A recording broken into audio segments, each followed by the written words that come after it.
Hi, and welcome to Promo Day. I'm author Kristen Lindsay Hager, and I'm going to be talking to you about book promotion toolkits.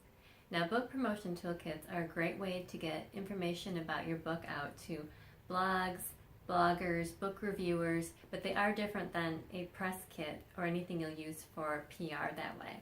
So when you're doing things for a blog tour in particular, or trying to reach out to bloggers to let them know about your book so that you can reach out to other readers, this is what you're going to want to do. Now, I'm going to provide two links below to two examples of kits so that you can have them right in front of you, because it's a lot of information, and that way you can use it as a template for your own.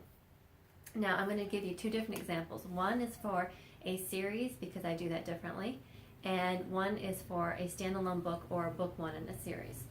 So this will really go for any genre. I write in middle grade and young adult, but really it's very basic about what you do for each one. And there's kind of a formula to it because bloggers kind of like to see the same thing each time, and a lot of readers prefer the same thing.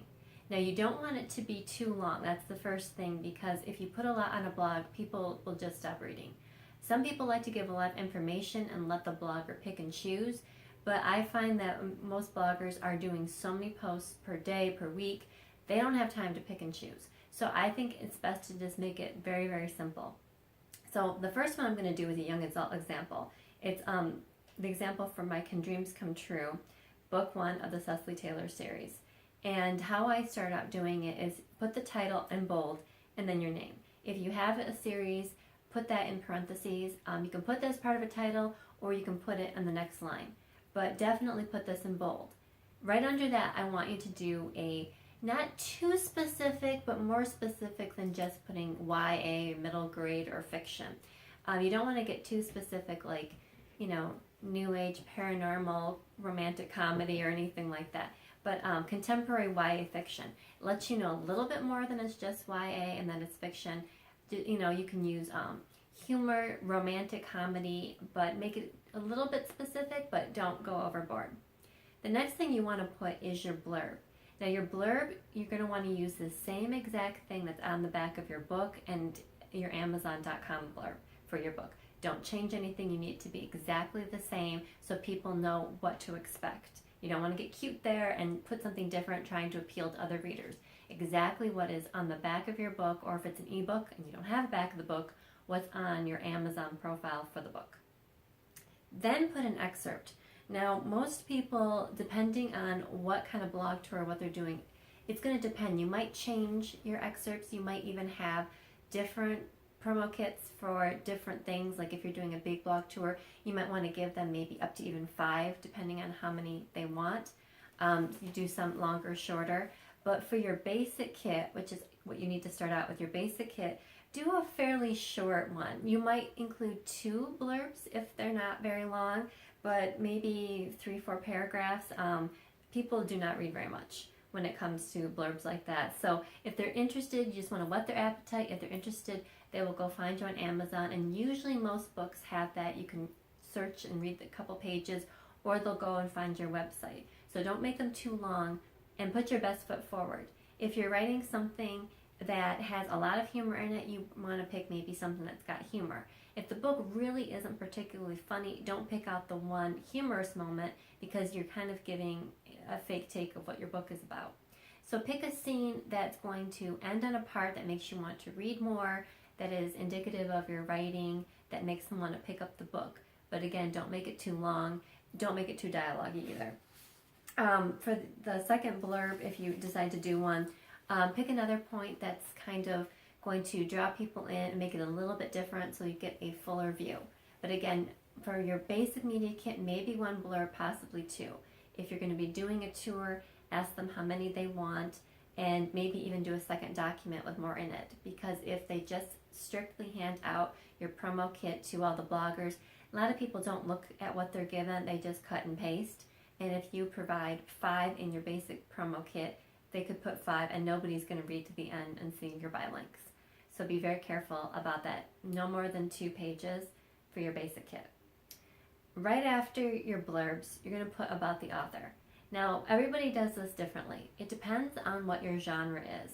If you're writing nonfiction, you're going to want to talk about anything that adds to your credentials, that shows that you know what you're talking about. So if it's medical, if you went to medical school, or you've been published in medical journals, etc., etc. If it's something, if you know, scientific, and you've been published in certain journals, or anything like you teach something similar, then you want to use your credentials. If it's basic fiction, you might want to mention if you have a degree, anything like, you know, places that you've been published. If you've been writing for a while, you could even put in newspapers that have covered your work. Any kind of credential that shows that you know what you're talking about, or that you're a writer. Some people get very cutesy with them. There's so many people that mention that they love chocolate and coffee, and I don't necessarily understand, but so many writers add that in there. Some people put a cutesy line in there. I think before you do that, you have to know where you're sending it, because if you're sending it to a little bit more professional places, like you really wouldn't send this to a newspaper, you would send a press release. But if you're sending it to a newspaper columnist or something, keep in mind with your bio, you don't want that to be too cutesy. So depending on where I'm sending it, I might change my bio. If it's going to be someplace that's more reader friendly, I might put a cute little line in about, you know, being a reader or something like that. But for your basic one, since you don't know your audience, keep it very basic. For mine, I write about friendship, self-esteem, fitting in, frenemies, crushes, fame, first love, and values. Then I list the books that I've written.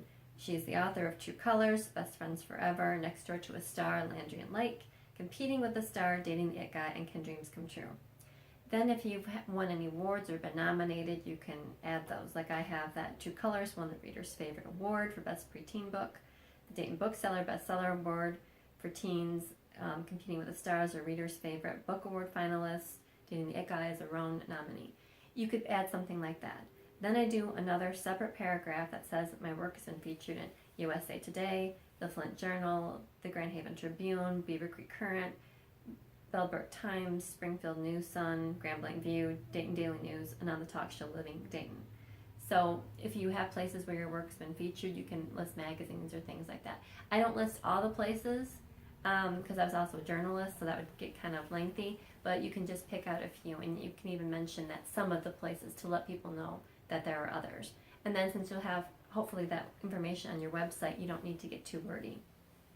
The next thing you want to do right after that is your social media links. Now if you have a website or blog, which you probably do if you're an author, that's the first one you put, because sometimes people will not look past the first one, and usually your website will have all of the links to it, so people can just easily go there and then just click on the little icon for Facebook, Instagram, and they're set.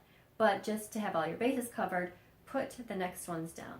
Do not put any social media thing that you don't use regularly, because there's nothing more annoying than going to Twitter and finding that the last person tweeted in 2016, which just happened to me recently. I went to check in on a particular author that I liked, and that was the last time that they had tweeted anything. Or if your Facebook page, if you haven't been on it since 2014, don't even include it, because if you're not updating it, then it just looks like you're not engaged, that you don't have any interest in it. So just put the ones that you're interested in and that you're frequently on. So I use my website first. I use Instagram, Twitter, Facebook, and Pinterest. And sometimes I do an Amazon bio, because of the fact that some bloggers don't always put bio links. Sometimes they want to feature a book without being silly. So your Amazon bio has your information, and it's just one click away from finding all your books. So you can add that in there. There's other things. If you have a YouTube channel, if you're very active on it, you can add that one in, or any other things you're on. You can also put LinkedIn as well. Next thing you want to do is your bio links. Now, there are some links that can take you where you click on it and it immediately shows all the different countries for Amazon. Those can be helpful, but sometimes people are a little weird about clicking on those. I also don't really recommend shortening links too much, because right now there's a lot of weird stuff out there for clicking links. So I don't shorten them too much so that people know where they're going. Like you see that it's Amazon.com or .co.uk, whatever. People want to see what before they click on something. So when it's on the blogger site, you want them to know where they're being directed. So you don't want to necessarily put too many countries.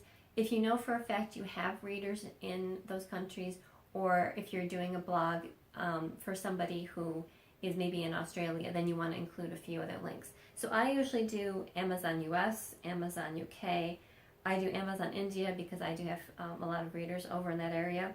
I do Amazon Germany, Canada, and Australia because I've had people from blogs from those countries. But there's countries, there's Italy, there's all over. Then I do a Barnes & Noble one. Since most of my books, except for one, are in Kindle Unlimited, I don't do Kobo, Smashwords, iTunes. I don't do any of those. But if you do have those, you want to put those in there.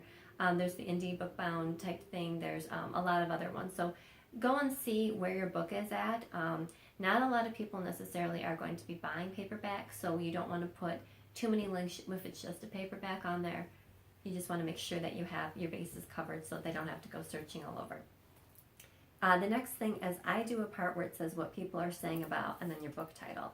So I put 4 very short reviews. You do not want a really long review. Take a line, maybe 2 most, and then put where the book review came from. So for me, I have what people are saying about Can Dreams Come True. I have a review and it says, it's a great story of romance and pursuing dreams, but also finding out who you truly are, from Amy's Bookshelf Reviews. That gives you a little bit of a different taste from what my blurb is, from what my excerpt is. You can see a little bit of that, but that tells you right there without me having to tell you. The book reviewer told you. I also have From Writing Pearls. Most teenage girls I know develop a crush on a pop star too. This book is perfect for bringing into fruition the imagination of millions. This book was really well done. Again, it tells you a little bit about what's going on there, and that somebody thought it was a well-written book. I also have Total Book Lover. I love the story and the love that builds between Andrew and Cecily. I was hooked to the book from the start to the end. That lets you know it's a little bit more romance without me having to keep throwing the word romance in there. And then I put another one about, I absolutely loved it, loved the love that grew between Cecily and Andrew. It was very pivotal, truly romantic. I think a lot of young girls will be able to relate to Cecily. And then I put the name of the person who wrote that review.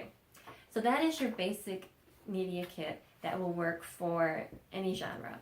Now, if you have a series, you're going to do it a little bit differently. So again, there'll be a link at the bottom so you can look straight at this. This is for my middle school series, the Landry True Color series. So if I'm doing a blog tour, even if it's just for book 3 or book 2, whatever, however many books you have in your series, you're going to want to start out using a little bit of every one. Now, if it's just a strict book feature, if they tell you they just want a book feature, that just means one book. So you would do it like the first one. But if they're going to include the whole series, then this is how you can do it. If they just want a book feature, you can just say the title of the book and then put a quick short little blurb about it being a series and what the series is about. But for this one, I'm going to show you how to do it for a series. So at the very top, all in bold, you're going to do whatever your series title is and your name. So mine is the Landry's True Color series, and then I have my name. Then in bold, if you have a sale going on for the book, any kind of promotion, like maybe it's 99 cents right now or it's free, you can put that on sale in ebook format.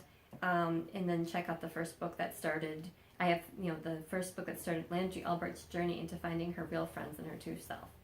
Then, so if you have that, you can put that in there.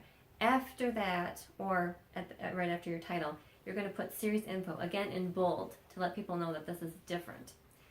For mine, I have the Landry's True Color series. It's a clean read, middle school humor series about friendship, self-esteem, fitting in, middle school, frenemies, crushes, and self-esteem. It's a clean read book, so it's suitable for ages 11 and up. So in a series information part, you might want to put the age group if it's something that, is for younger readers. Sometimes sci-fi has a really large age range, so you might want to add that in there. If it's romance, then, if you just put strictly category romance, then you probably don't need to put the age because probably little kids aren't going to pick it up. But if it's young adult romance, you might want to put age level in there. Then you're going to put the blurb for the first book in the series. Short, just whatever is on the back of your book. Then you want to put what people are saying about the series. And then pick some of your best reviews. And you might want to pick from reviewers that are a little bit more prominent, like I have from Teenage Book Recommendations in the UK. This is a fantastically relatable and real book, which I feel captures all the insecurities and troubles which haunt the modern teenage girls. And it talks about her being a young role model, and the book's about relationships, hopes, and the truth. And then I pick from Books and Authors Spot, different reviewers, And since you're doing the whole series, you might want to pick a couple different ones, like from magazines, wherever you've been reviewed. And you can just pick Amazon.com reviews, and you can even, if you want, on a blog, put that that's where it came from, and just put a link so that they can find it, just to give you a little more credibility. Then you're going to put the excerpt for the first book. And sometimes for the first book in the series, if you're doing that, you might want that to be a little bit longer than the others. Then underneath that, if you have a book trailer, you might want to add a link for that. A lot of people don't even bother going to those, but for a series, it's always something to include if you have one. Then you'll do the next book, the book blurb, and then underneath that, if you have a blurb, a book trailer, then you'll put it there, because you don't want to put too much stuff under each one, but you do want to separate it. Then for me, I have 3 books, another short blurb, and then a trailer, and then your author bio, which is going to be the same as what you did before, then your social media links, and then your purchase links. Again, you don't want to use too short of a link. And then when you're done with that, you should have maybe 2 pages at most. You really don't want to go over that. You want it to be short and sweet so that people will actually read to the end, because that's where your bio links are. Do not put your bio links in the beginning, because it's too salesy and it will turn people off because they will stop reading. Your eye only goes so far, and if the bio links break into that, they're not even going to bother to read the blurb to see if they want to buy the book. So that should help you, and if you have any comments or questions, you can put them below and I will try to check back. Or you can put them in the Promo Day forum as well. So good luck and happy Promo Day.